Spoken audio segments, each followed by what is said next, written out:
Hallelujah. So ಹಾಗಾದ್ರೆ ಈಗ ಈ ಘಟನೆ ಇಲ್ಲಿ ಆ ಸತ್ತಿರುವ ಆ ಶವ ಪೆಟ್ಟಿಗೆ ಅಂದ್ರೆ ಆ ವಿಧವೆ, ಅವನಿಗಿದ್ದ ಒಬ್ಬನೇ ಕುಮಾರ, ಒಬ್ಬನೇ ಮಗ, ಅವನ ಸತ್ತಿರುವ ಅವನ ಬಗ್ಗೆ ಅಲ್ಲ, ಇದು ನಿಮ್ಮ ಬಗ್ಗೆ ಇರುವ ಒಂದು ಕಾರ್ಯ. ಏನದು ನಿಮ್ಮ ಬಗ್ಗೆ? ಯೇಸು ನಾಯನಿಗೆ ಬಂದ ಉದ್ದೇಶನೇ ಇದೇನೋ ಆಕಸ್ಮಿಕವಾಗಿ ನಡೆದ ಘಟನೆ ಅಲ್ಲ. It was orchestrated before the foundation of the world. ಜಗದುತ್ಪತ್ತಿಗೆ ಮುಂಚೆನೆ ಇದು ಇಲ್ಲಿ ಒಂದು ವಿಧವೆಗೆ ಇದ್ದ ಮಗವನ್ನು ಕಳ್ಕೊಂಡಿದ್ದಾನೆ ಅನ್ನುವ ವಿಷಯ ಅಲ್ಲ, ತಾಯಿ ಮಗ ಅನ್ನುವ ಸಂಬಂಧವನ್ನು ಕಳ್ಕೊಂಡಿರುವ ವಿಷಯ. It is about the loss of relationship. ಯಾವ ರಿಲೇಶನ್ಶಿಪ್? ಯಾವುದಲ್ಲಿ ತಂದೆಯಾದ ದೇವರು ಪ್ರೀತಿಯ ನಿಮಿತ್ತವಾಗಿ ಮನುಷ್ಯನನ್ನು ಉಂಟು ಮಾಡಿ ಆತನಲ್ಲಿ ಇದ್ದು ಆತನ ಪ್ರೀತಿಯನ್ನು ವ್ಯಕ್ತಪಡಿಸ್ತಾ ಇದ್ನೋ, ಪಾಪದ ನಿಮಿತ್ತವಾಗಿ ಸಂಬಂಧ ಕಳ್ಕೊಂಡಲ್ಲ, ಆ ಸಂಬಂಧವೇ ಈ ಘಟನೆಯಲ್ಲಿ ನೋಡ್ತಾ ಇದ್ದೀವಿ. It is the loss of relationship. ಒಂದು ಫ್ಯಾಮಿಲಿಯಲ್ಲಿ ಇದೆ, ಅವನು ಮಗನನ್ನು ಕಳ್ಕೊಂಡ್ರೆ ಅಲ್ಲಿ ಆ ಸಂಬಂಧ ಒಡೆದೋಗುವಾಗ ಅದರ ನೋವು ಎಂಥದ್ದು ಅಂತ ವಿವರಿಸುವ ಕಾರ್ಯ. ನಾಯಿನ್ ಅನ್ನೋದು ಏನು ಅಂತ ಹೇಳ್ತಾ ಇದ್ದೀನಿ. What is ನಾಯಿನ್? ನಾಯಿನ್ ಅಂತ ಹೇಳಿದ್ರೆ it is a pleasant, beautiful and delightful place. Nain ಅಂತ ಅರ್ಥ ಮನೋಹರವಾದದ್ದು, ಸುಂದರವಾದದ್ದು, ಆನಂದವಾದದ್ದು. ಈಗ ಹೇಳಿ, ಸುಂದರವಾದದ್ದು, ಮನೋಹರವಾದದ್ದು ಸ್ಥಳ ಆದಿಯಲ್ಲಿ ಯಾವುದಿತ್ತು? ಎಷ್ಟು ಜನಕ್ಕೆ ಅರ್ಥ ಆಗ್ತಾ ಇದೆ? ಏದೆನ್ ಅನ್ನುವ ಸ್ಥಳದಲ್ಲಿ ಯಾವಾಗಲೂ ಆನಂದದಿಂದ, ಸುಂದರವಾಗಿ, ಸಂತೋಷದಿಂದ, ಮನೋಹರವಾಗಿ ದೇವರಲ್ಲಿ ಒಂದಾಗಿದ್ದು, ಸಂಬಂಧದಲ್ಲಿ ಇದ್ದು, ದೇವರ ಸ್ವಭಾವವನ್ನು, ದೇವರ ಸಾಮರ್ಥ್ಯವನ್ನು, ದೇವರ ಫಲಗಳನ್ನ ಪ್ರಕಟಿಸುವ ಅಂತ ಸ್ಥಳದಲ್ಲಿ ಪಾಪ ಬಂದಾಗ ಅದು ಮರಣದ ಪರಿಸ್ಥಿತಿ ಆಗ್ಬಿಡ್ತು. ಅದೇ ಥರನೇ ನಾಯಿನ್ ಅನ್ನುವ ಊರು ಅದು ಸುಂದರವಾಗಿ, ಆನಂದವಾಗಿ, ಮನೋಹರವಾಗಿರುವ ಸ್ಥಳದಲ್ಲಿ ಯಾವ ರೀತಿ ಈಗ ಮರಣದ ಪರಿಸ್ಥಿತಿ, ಮರಣದ ಕಾರ್ಯಗಳು ಹೇಗೆ ಸುಂದರವಾದ ಸ್ಥಳದಲ್ಲಿ ನಡೆಯಕ್ಕೆ ಸಾಧ್ಯ? ಸೊ ನಾಯಿನ್ ಅನ್ನೋದು ಯಾವುದನ್ನು ತೋರಿಸ್ತಾ ಇದೆ ಅಂದ್ರೆ, it is the picture of the fallen nature. ಯಾವ ಉದ್ದೇಶಕ್ಕೋಸ್ಕರ ನಾನು ಸೃಷ್ಟಿ ಮಾಡಿದ್ನೋ ಅದು ಒಡೆದೋಗಿರುವ ಪರಿಸ್ಥಿತಿ, ಅದು ಕ್ರಮವಾಗಿ ಇಲ್ಲದೆ ಇರುವ ಪರಿಸ್ಥಿತಿಯನ್ನು ತೋರಿಸುವ ಪಿಕ್ಚರೇ ನಾಯಿನ್. ಯಜನ್ಗೆ ಅರ್ಥ ಆಗ್ತಾ ಇದೆ? 11ನೇ ವಾಕ್ಯ ಇನ್ನೊಂದ್ಸರಿ ಓದಿ. ಹಲ್ಲೆಲೂಯ. ಸೊ ಹಾಗಾದ್ರೆ ನಾಯಿನ್ ಅನ್ನುವ ಸ್ಥಳದಲ್ಲಿ ಯಾವಾಗಲೂ ಸಂತೋಷದಿಂದ, ಆನಂದದಿಂದ ಇರುವ ಸ್ಥಳದಲ್ಲಿ ಈಗ ಶವಪೆಟ್ಟಿಗೆಯನ್ನು ಹೊತ್ಕೊಂಡು ಹೋಗ್ತಾ ಇದ್ದಾರೆ. ಹಾಗಾದ್ರೆ ಏನರ್ಥ? ದೇವರು ಸೃಷ್ಟಿಸಿದ್ದು ಜೀವ. ಜೀವ ಅಂದ್ರೆ ನಾಯಿನ್ ಅಂದ್ರೆ ಜೀವ. ಆದ್ರೆ ಜೀವ ಇರುವ ಸ್ಥಳದಲ್ಲಿ ಜೀವವನ್ನೇ ಸಮಾಧಿ ಮಾಡಕ್ಕೆ ಕರ್ಕೊಂಡು ಹೋಗ್ತಾ ಇದ್ದಾರೆ. ಯಜನ್ಗೆ ಅರ್ಥ ಆಗ್ತಾ ಇದೆ? ಸೊ ನಾಯಿನ್ ಈಗ ಯೇಸು, ಇದಕ್ಕೆ ನಾನು ಹೇಳ್ತಾ ಇರೋದು, ಈಗ ನೀವು ಕೂಡ ನಾನು ಮಾತಾಡ್ತಾ ಇರುವಾಗ ತುಂಬ ಯಾವ ಥರ ಅಂದರೆ, don't try to understand with your natural sense. ನಾನು ಹೇಳ್ತಾ ಇರುವ ವಿಷಯವನ್ನು ಈ ಶರೀರ ಜ್ಞಾನದಿಂದ ಅರ್ಥ ಮಾಡ್ಕೋಬೇಡಿ. ಇದು ಒಂದೊಂದು ವಾಕ್ಯವು ಆತ್ಮವಾಗಿ ನನ್ನಲ್ಲಿ ಸೆಟ್ಲ್ ಆದರೆ ಸಾಕಪ್ಪ. ನಾಯಿನ್ ಅನ್ನುವ ಸ್ಥಳ ದೇವರ ಉದ್ದೇಶದ ಪ್ರಕಾರ ಡಿಸೈನ್ ಮಾಡಿದ ಸ್ಥಳ. ದೇವರ ಉದ್ದೇಶದ ಪ್ರಕಾರ ಕ್ರಮವಾಗಿ ಇಲ್ಲದೆ ಇರುವ ಸ್ಥಳಕ್ಕೆ ಯೇಸು ಬರ್ತಾರೆ. ಹಲ್ಲೆಲೂಯ. ಸೊ ಇದನ್ನೇ ಈ ತೊರೆಯು ಎಲ್ಲೆಲ್ಲಿ ಹರಿಯುತ್ತದೋ ಅಲ್ಲಲ್ಲಿ ಜೀವ ಉಂಟಾಗಲೇಬೇಕು. ಇದು ನಿಮಗೆ ಅನುಕೂಲತೆ. ನೀವು ಏನೋ ಒಂದು ಕಾರ್ಯವನ್ನು ಮಾಡಿ ಯೇಸುವನ್ನು ಹೆಂಗಾದ್ರೂ ಮನೆಗೆ ಕರ್ಸ್ಬಿಡೋದು, ಯೇಸುವಿನ ಪ್ರಸನ್ನತೆಯನ್ನು ಹೆಂಗಾದ್ರೂ ಬರ್ಸ್ಬಿಡೋದು ವಿಷಯ ಅಲ್ಲ. ದೇವರು ನಿಮ್ಮನ್ನು ಯಾವ ಉದ್ದೇಶಕ್ಕೋಸ್ಕರ ಆರಿಸ್ಕೊಂಡಿದ್ದಾರೋ ಆ ಉದ್ದೇಶಕ್ಕೆ ವಿರುದ್ಧವಾಗಿ ಶೈತಾನ ಏನಾದ್ರೂ ಕಾರ್ಯಗಳನ್ನು ತಂದಿದ್ರೆ ಅಲ್ಲಿ ಈ ತೊರೆಯು ಎಂಬುವ ನದಿ ಎಂಬುವ ವಾಕ್ಯ ಎಂಬುವ ಯೇಸು ಅಲ್ಲಿ ಇರುವುದಾಗ ಅಲ್ಲಿ ಜೀವ ಉಂಟಾಗ್ತಾ ಇದೆ. Hallelujah. So this is the picture. ಇಲ್ಲಿ ಆ ಸ್ತ್ರೀ ಮಗನನ್ನು ಕಳ್ಕೊಂಡಿರುವ ಆ ಸಂಬಂಧ ಯಾವ ಪಿಕ್ಚರ್ ಅಂದ್ರೆ, ಏದೆನ್ ಸುಂದರವಾದ ಸ್ಥಳದಲ್ಲಿ ದೇವರು ಮನುಷ್ಯನು ಸೇರಿ ಒಂದಾಗಿರುವ ಆ ಪಿಕ್ಚರಲ್ಲಿ ಹೆಂಗೆ ಪಾಪದ ನಿಮಿತ್ತವಾಗಿ ಸೆಪರೇಟ್ ಆದ್ರೋ ಆ ಪಾಪದ ಪಿಕ್ಚರ್, ಆ ಫಾಲನ್ ನೇಚರ್ ಆ ಕಾರ್ಯವನ್ನೇ ಇಲ್ಲಿ ಈ ಘಟನೆಯಲ್ಲಿ ನೋಡ್ತಾ ಇದ್ವಿ.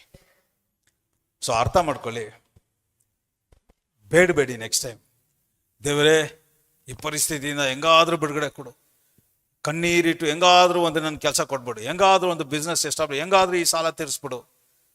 ಈ ಪ್ರಾರ್ಥನೆಗೆ ಉತ್ತರ ಬರೋದಿಲ್ಲ. ನೀವು ಯಾವ ಉದ್ದೇಶಕ್ಕೋಸ್ಕರ ಇದ್ದೀರಿ ಅಂತ ನಿಮ್ಮನ್ನು ಅರ್ಪಿಸಿಕೊಟ್ಟು ಆತನ ಪ್ರಸನ್ನತೆಯಲ್ಲಿ ಇರ್ತೀರೋ, ಯೇಸು ಆ ಜಾಗದಲ್ಲಿ ಬಂದ ಆ ಕಾರ್ಯವನ್ನು ಮಾಡ್ತಾರೆ. Hallelujah. Receive it in the name of Jesus. ಈಗ ಕೂಡ ಪ್ರಾಫಿಟಿಕ್ ಆಗಿ ಡಿಕ್ಲೇರ್ ಮಾಡ್ತಾ ಇದ್ದೀನಿ. Pleasant place, a delightful place, a beautiful place. Bless you in Jesus name. ಈಗ ನಾನು ಹೇಳ್ತಾ ಇರುವಾಗೆಲ್ಲ ಕೊಂಡಾಡಿ, celebrate. I am telling you, ನಿಮ್ಮ ಲೈಫ್ ಈಗ ಒಂದು ವೇಳೆ ನೀವೇನಾದ್ರು ತಪ್ಪು ಮಾಡಿದ್ರು ಕೂಡ, ನನ್ನ ದೇವರು ನನ್ನ ತಪ್ಪುಗಳನ್ನ ಕ್ಷಮಿಸಿ ನನ್ನ ಬಳಿಯಲ್ಲಿ ಬಂದು ನನ್ನನ್ನು ಆಶೀರ್ವದಿಸಿ ಅವರ ಆ ಉದ್ದೇಶವನ್ನು ನನ್ನಲ್ಲಿ ನೆರವೇರಿಸ್ತಾರೆ ಅನ್ನುವ ಆ ನಂಬಿಕೆಯಲ್ಲಿ ಇರಿ. Don't be guilt conscious. ಅಯ್ಯೋ ತಪ್ಪು ಮಾಡ್ಬಿಟ್ಟೆ ಇದೇ ಭಾವನೆಯಲ್ಲಿ ಇರಬೇಡಿ. ಅಲ್ಲಿ ಇರೋ ತನಕ ಯೇಸು ನಿಮ್ಮ ಬಳಿಗೆ ಬರೋಕ್ಕಾಗಲ್ಲ. ನೀವು ಎಷ್ಟು, ಯಾಕಂದ್ರೆ ಗಿಲ್ಟ್ ಕಾನ್ಶಿಯಸ್ ಅನ್ನೋದೇ you are trying to prove, you are trying to perform. ನಿಮ್ಮಿಂದ ಇದರಿಂದನೇ ನನಗೆ ಮಾಡೋಕ್ಕಾಗ್ತಾ ಇಲ್ಲ, ಇದರಿಂದನೇ ನನಗೆ ಭಕ್ತಿ ಮಾಡೋಕೆ, ಇದರಿಂದ ಅಂತ ಹೇಳುವ ಪದನೇ ಬೇಡ ಅಂತ ಹೇಳ್ತಾ ಇದ್ದಾರೆ. ಅವರೇ ನಿಮ್ಮ ಬಳಿಯಲ್ಲಿ ಬರ್ತಾ ಇದ್ದಾರಂತೆ. ಹಲ್ಲೆಲೂಯಾ.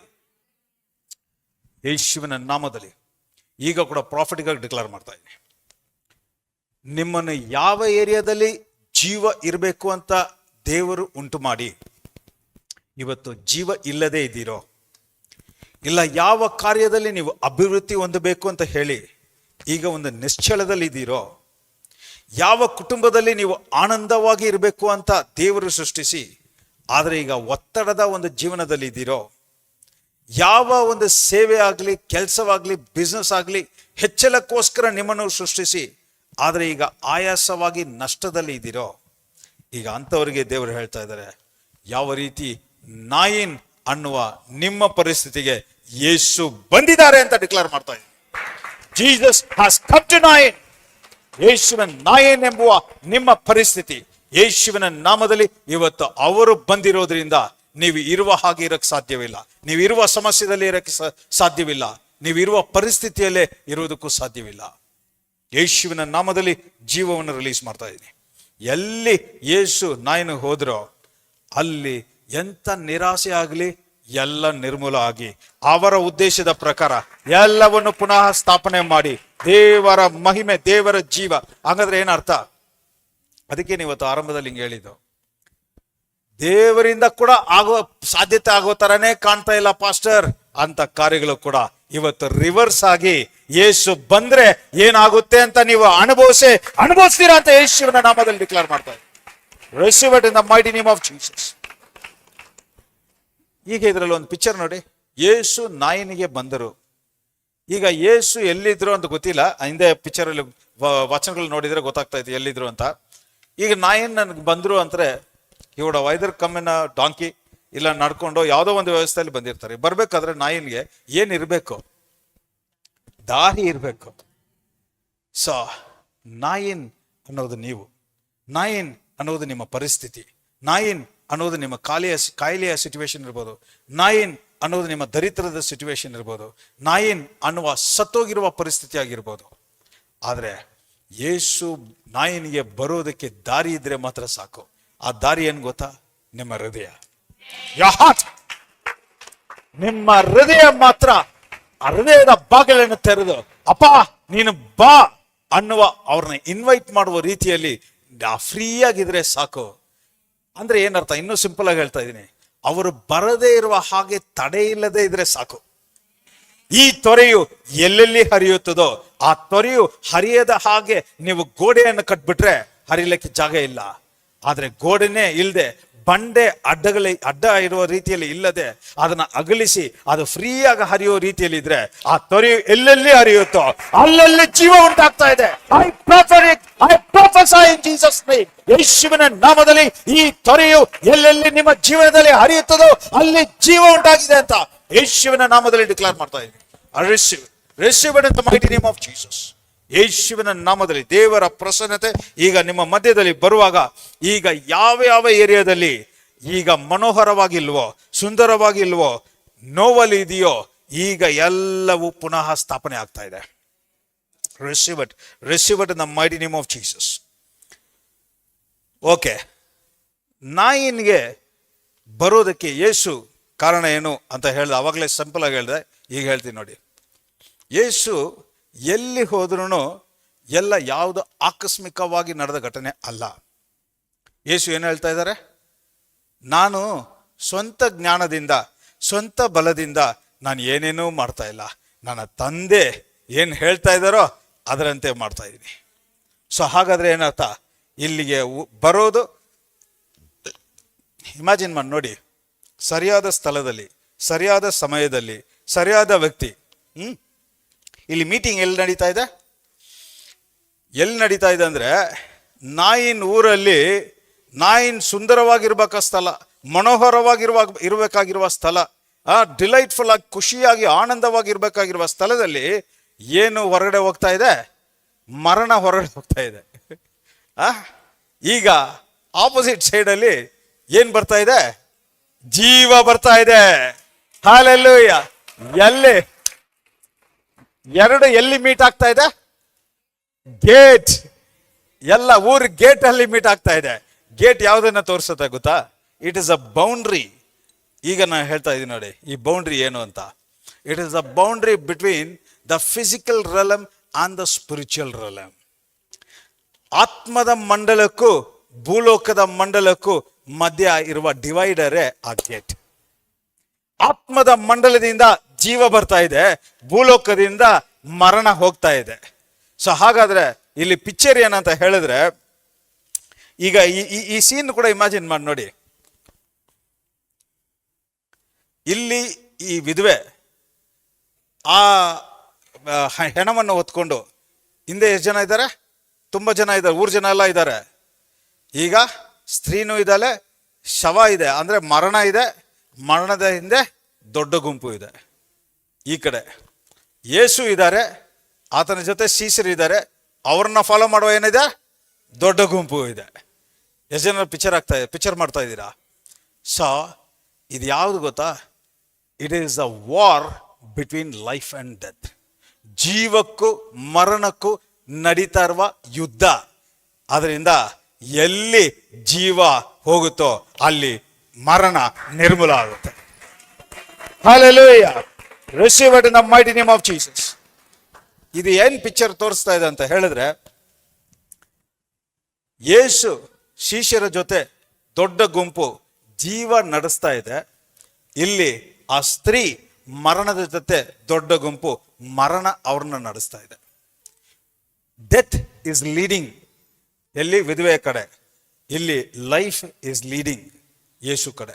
ಸೊ ಹಾಗಾದ್ರೆ ಇಲ್ಲಿ ಒಂದು ಡ್ರೈವರ್, ಅಲ್ಲಿ ಇರುವರು ಯಾರು, ಅಲ್ಲಿ ನಡೀತಾ ಇರುವ ಘಟನೆ ಏನು? ಸೊ ಇದರಲ್ಲಿ ಮುಖ್ಯವಾದ ಒಂದು ಪ್ರಿನ್ಸಿಪಲ್ ಹೇಳ್ತೀನಿ, ತುಂಬಾ ಗಮನದಿಂದ ತಿಳ್ಕೊಳ್ಳಿ.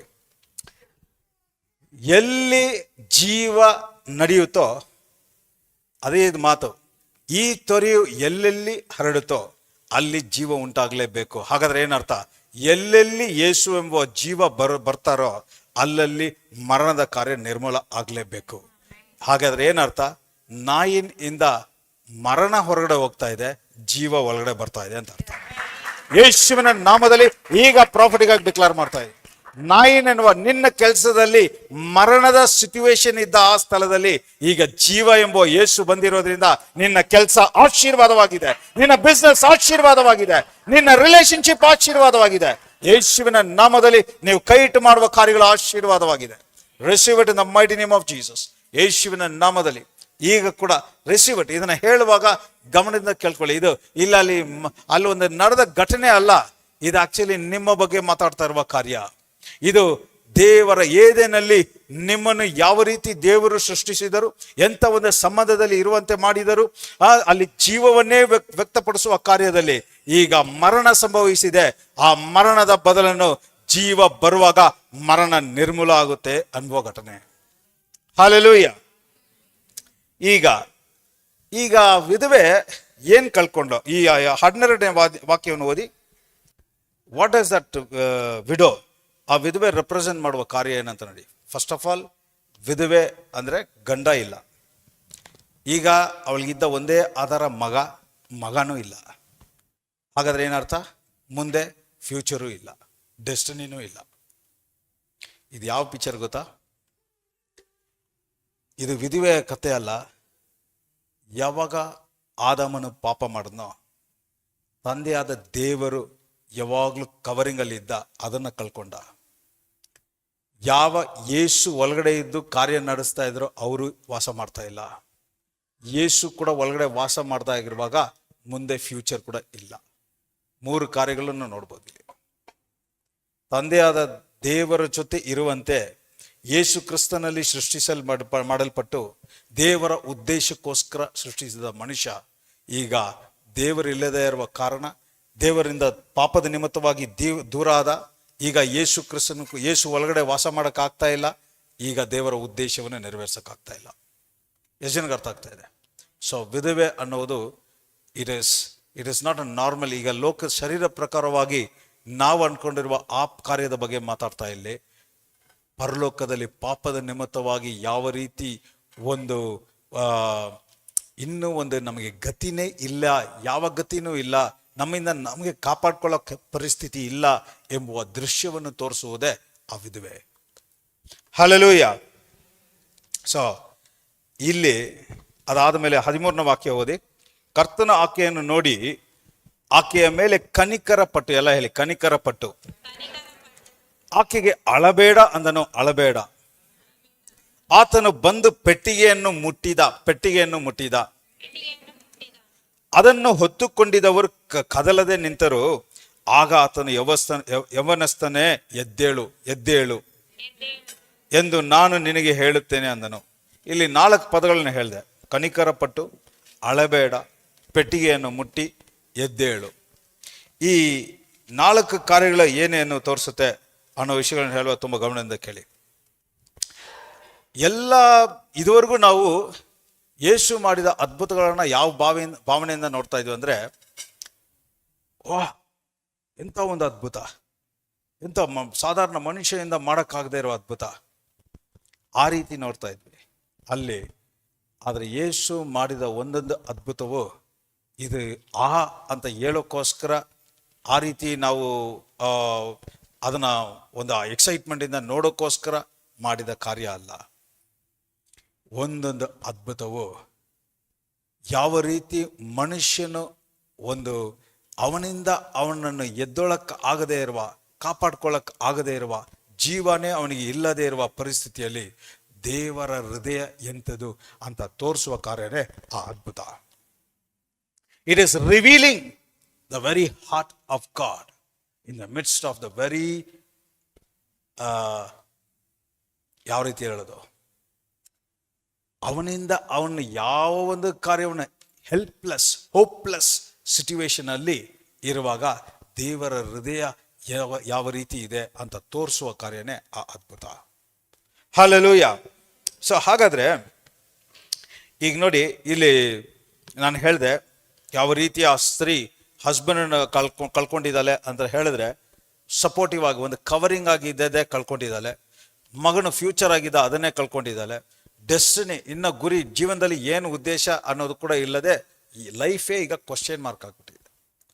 ಅಂತ ಒಂದು ಕಾರ್ಯ ಇದು ಯಾವುದನ್ನ ತೋರಿಸ್ತಾ ಇದೆ ಅಂತ ಹೇಳಿದ್ರೆ, ಯಾವಾಗ ಮನುಷ್ಯನು ಪಾಪದ ನಿಮಿತ್ತವಾಗಿ ಏದೇನಿಂದ ಕೆಳಗಡೆ ಬಿದ್ದನೋ ಆ ಪರಿಸ್ಥಿತಿಯನ್ನು ತೋರಿಸ್ತಾ ಇರೋ ಕಾರ್ಯ.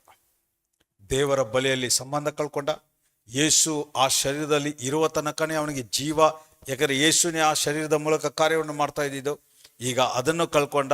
3ನೇದು, ಯಾವ ಉದ್ದೇಶಕ್ಕೋಸ್ಕರ ಲೋಕದಲ್ಲಿ ಇದ್ದೀನಿ ಅನ್ನುವ ಕೂಡ ಪ್ರಶ್ನೆ ಆಗ್ಬಿಟ್ಟಿರೋದು. ದೇವರು ನಮ್ಮನ್ನು ಎಷ್ಟು ಹೆಚ್ಚಾಗಿ ಪ್ರೀತಿ ಮಾಡ್ತಾ ಇದ್ದಾರೆ ಅಂತ ಹೇಳಿದ್ರೆ, ನೀವು ದೇವರಿಂದ ದೂರ ಆದ್ರೂ ಅವರು ನಿಮ್ಮನ್ನು ಹುಡ್ಕೊಂಡ್ಬಂದು ನಿಮ್ಮನ್ನು ರಕ್ಷಿಸಿ, ನಿಮ್ಮನ್ನು ಮುಟ್ಟಿ ಆತನ ಉದ್ದೇಶವನ್ನು ನಿಮ್ಮಲ್ಲಿ ನೆರವೇರಿಸ್ತಾ ಇದ್ದಾರೆ. He loves us so much. He loves us so much. He is only expecting us to acknowledge his love. ಆತನ ಪ್ರೀತಿ ಎಂಥದ್ದು ಅಂತ ಒಪ್ಪಿಕೊಂಡು ಅಕ್ನಾಲೇಜ್ ಮಾಡೋಕ್ಕೋಸ್ಕರನೇ ಇಂಥ ಒಂದು ಸಭೆ, ಇಂಥ ಒಂದು ಸತ್ಯ, ಇಂಥ ಒಂದು ಫೆಲೋಶಿಪ್, ಇಂಥ ಒಂದು ಅನ್ಯೂನತೆ, ಇಂಥ ಒಂದು ಯೂನಿಟಿ ನಾವು ನಡೀತಾ ಇರೋದು. ನೀವು ಎಲ್ಲಿಯ ತನಕ ಆತನ ಪ್ರೀತಿಯನ್ನು ಒಪ್ಪಿಕೊಂಡು ಅಂಗೀಕರಿಸ್ತೀನೋ ಅಲ್ಲಲ್ಲಿ ಯೇಸು ಬಂದು ಪ್ರೆಸೆಂಟ್ ಆಗ್ತಾರೆ. ಹಲ್ಲೆಲೂಯಾ.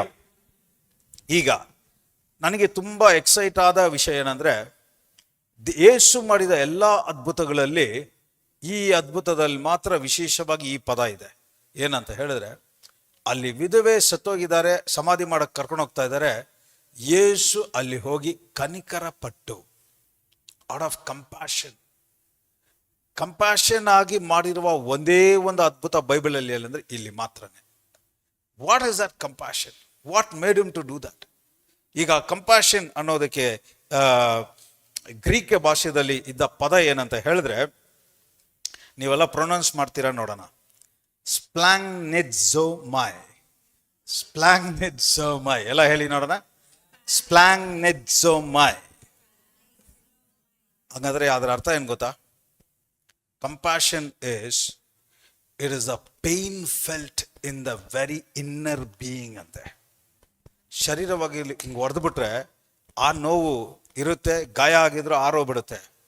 ಆದರೆ ಇದೇನು ಹೇಳ್ತಾ ಇದೆ ಗೊತ್ತಾ? ಅವರ ಕಂಪ್ಯಾಷನ್ ಅಂದರೆ ಅವರ ಒಳಗಿನ ಮನುಷ್ಯನಲ್ಲಿ ಇದ್ದ ನೋವು ತಡೆಯಕ್ಕಾಗದೆ ವ್ಯಕ್ತಪಡಿಸುವ ಕಾರ್ಯನೇ ಕನಿಕರ.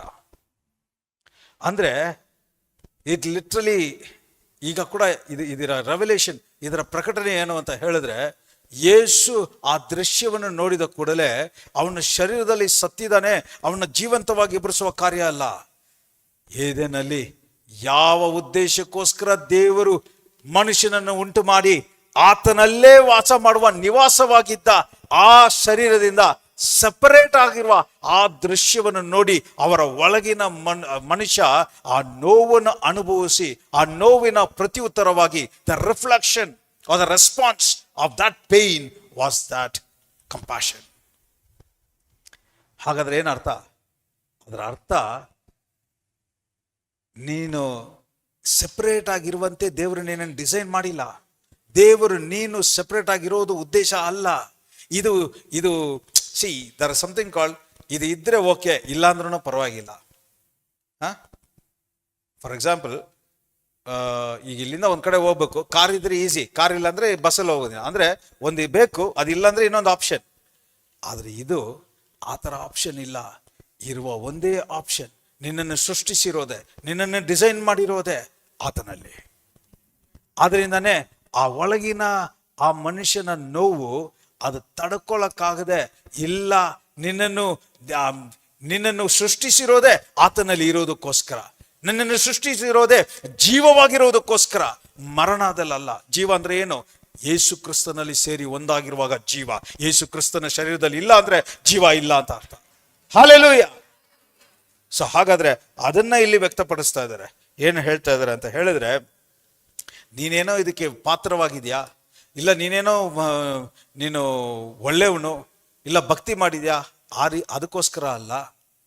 ನಿನ್ನ ಬಗ್ಗೆ ದೇವರ ಅನಿಸಿಕೆ ನಿನ್ನನ್ನು ನೋಡುವಾಗ ನೀನು ಮರಣದ ಪರಿಸ್ಥಿತಿಯಲ್ಲಿರುವುದು, ನನ್ನ ಒಳಗಿನ ಮನುಷ್ಯ ನೋವು ಉಂಟಾಗಿದೆ, ಅದರಿಂದ ನೀನು ಈ ರೀತಿಯಾಗಿರೋನಲ್ಲ. ನೀನು ಮರಣ ಎಂಬುವ ದೇವರಿಂದ ಸಪರೇಟ್ ಆಗಿರುವ ರೀತಿಯಲ್ಲ, ನೀನು ದೇವರ ಜೊತೆ ಸೇರಿ ಜೀವವಾಗಿರುವ ವ್ಯಕ್ತಿ.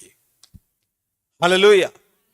ನಾನೀಗ ಹೇಳ್ತಾ ಇದ್ದೀನಿ, ನೀವು ಎಲ್ಲಿಯ ತನಕ ಈ ಶರೀರ ಆತನ ವಾಸ ಮಾಡುವ ಸ್ಥಳ, ನಾನು ದೇವರು ಸೇರಿ ಒಂದಾಗಿರುವ ಒಂದು ಕಾರ್ಯವನ್ನು ವ್ಯಕ್ತಪಡಿಸುವ ಕಾರ್ಯ ಅಂತ ಪ್ರಜ್ಞೆಯಲ್ಲೇ ಇರ್ತೀರೋ, ಅಲ್ಲಿ ತನಕ ನಿಮಗೆ ಬರುವ ಆಲೋಚನೆ ಆಗಲಿ, ನಿಮ್ಮ ಬಾಯಲ್ಲಿ ಬರುವ ಮಾತಾಗಲಿ, ನಿಮ್ಮ ಶರೀರ ಮಾಡುವ ಕ್ರಿಯೆ ಆಗಲಿ, ಎಲ್ಲವೂ ದೇವರ ಉದ್ದೇಶದ ಪ್ರಕಾರ ಆಗುತ್ತೆ. Hallelujah. Receive it in the mighty name of Jesus. ಅದಕ್ಕೆ ಇವತ್ತು ಧಾರ್ಮಿಕವಾಗಿ, ರಿಲಿಜಿಯಸ್ ಆಗಿ ಏನ್ ಮಾಡ್ತಾ ಇದೀವಿ ಅಂದ್ರೆ, ಇನ್ನೂ ಹೆಚ್ಚಾಗಿ ಪರಿಶುದ್ಧವಾಗಿ, ಇನ್ನೂ ಹೆಚ್ಚಾಗಿ ಫಾಸ್ಟಿಂಗ್ ಮಾಡಿ, ಇನ್ನೂ ಹೆಚ್ಚಾಗಿ ಕಣ್ಣೀರಿಡಿ. ಏನಕ್ಕೋಸ್ಕರ? ದೇವ್ರಿಗೆ ಹಂಗಾದ್ರೆ ಕೆಳಗಡೆ ಇಳಿದು ಬಂದು ಏನಾದ್ರು ಮಾಡಲ್ವಾ? ಅದು ತಪ್ಪು. ಆದ್ರೆ ದೇವರೇನು ಹೇಳ್ತಾರೆ, ಹೀಸೆ ನೀನು ಸತ್ತಿರುವ ಪರಿಸ್ಥಿತಿಯಲ್ಲಿ ನೀನು ನನ್ನನ್ನು ಕರೆದಿಲ್ಲ, ನೀನು ಸತ್ತಿರುವಾಗಲೇ ನಾನು ನಿನ್ನ ಹತ್ರ ಬಂದಿದ್ದೀನಿ. ಹಲ್ಲೆಲೂಯಾ. ಸೊ ಹಾಗಾದ್ರೆ ನಿಮ್ಮ ಪರಿಸ್ಥಿತಿ ನೀವು ದೇವರಿಗೆ ಹೇಳಿ ತಿಳಿಸ್ಬೇಕು ಅವಶ್ಯಕತೆ ಇಲ್ಲ. ನೀವು ಹೇಳಕ್ ಮುಂಚೆ ಅವ್ರು ನಿಮ್ಮ ಬಳಿಯಲ್ಲಿ ಬಂದಿದ್ದಾರೆ, ನೀವು ಬರೋದಕ್ಕೆ ಮಾತ್ರ ನೀವು ದಾರಿಯನ್ನು ಮಾಡಿಕೊಟ್ರೆ ಸಾಕು. ನಿಮ್ಮ ಹೃದಯದ ಬಾಗಿಲನ್ನು ತೆರೆದಿರೆ ಸಾಕು. ಅವರು ಒಳಗಡೆ ಬಂದು ಯಾವ ಉದ್ದೇಶಕ್ಕೋಸ್ಕರ ಬಂದಿದ್ದಾರೋ ಆ ಕಾರ್ಯವನ್ನು ನೆರವೇರಿಸ್ತಾರೆ. ಈ ತೊರೆಯು ಎಲ್ಲೆಲ್ಲಿ ಹರಿಯುತ್ತದೋ ಅಲ್ಲಲ್ಲಿ ಜೀವ ಉಂಟಾಗ್ತಾ ಇದೆ ಅಂತ ಯೇಸುವಿನ ನಾಮದಲ್ಲಿ ಡಿಕ್ಲೇರ್ ಮಾಡ್ತಾರೆ. Receive it in the mighty name of Jesus. Next ಹೇಳ್ತಾರೆ ಆ ಸ್ತ್ರೀಗೆ, ಅಳಬೇಡ, ಡು ನಾಟ್ ವೀಪ್. ವೀಪಿಂಗ್ ಒಂದೊಂದಕ್ಕೂ ಪದಗಳನ್ನ ಹೇಳುವಾಗ ತುಂಬ ಗಮನದಿಂದ ಕೇಳಿ. ಅಳಬೇಡ ಅಂತ ಸಾಧಾರಣವಾಗಿ ಕಣ್ಣೀರು ಒರೆಸ್ಬಿಟ್ಟು ಅಳಬೇಡ, ಅಳೋದೇ ಕಣ್ಣೀರು ಬರ್ತಾ ಇರೋದೇ ಅದು ಆಟೋಮೆಟಿಕ್ ಆಗಲ್ಲ, ಯಾವುದೋ ಒಂದು ಘಟನೆ ನಡೆದಿದೆ ಅದರಿಂದ ಕಣ್ಣೀರು ಬರ್ತಾ ಇದೆ. ಈಗ ಹಾಗಾದ್ರೆ ಅಳಬೇಡ ಅಂದ್ರೆ ಯೇಸು ಆ ಪರಿಸ್ಥಿತಿಯನ್ನು ನೋಡಿ ಅಳಬೇಡ ಅಂತ ಇದ್ದಾರಾ, ಇಲ್ಲ ಪರಿಸ್ಥಿತಿಯನ್ನು ನೋಡಿ ಅದ್ರ ಬಗ್ಗೆ ಏನ್ ಮಾಡ್ತಾ ಇದ್ದಾರೆ ಅಂತ ತಿಳಿದು ಅಳಬೇಡ ಅಂತ ಇದ್ದಾರಾ? ಏನೋ ಪರಿಸ್ಥಿತಿಯನ್ನು ನೋಡಿ ಅಳಬೇಡ ಅಂತ ಹೇಳಲ್ಲ. ಪರಿಸ್ಥಿತಿಯನ್ನು ನೋಡಿ ಅಳಬೇಡ ಅಂತ ಹೇಳಿದ್ರೆ ಅವರು ಅಳ್ತಾನೆ ಇರ್ತಾರೆ, ಯಾಕಂದ್ರೆ ಅವ್ರು ಇರುವ ಪರಿಸ್ಥಿತಿ ಅಳುವ ಪರಿಸ್ಥಿತಿ. ಯೇಸು ಅಳಬೇಡ ಅಂತ ಹೇಳಿದ್ದು ಧೈರ್ಯವಾಗಿರೋ, ನಾನು ಒಂದು ಕಾರ್ಯವನ್ನು ಮಾಡ್ಲಿಕ್ಕಿದ್ದೀನಿ.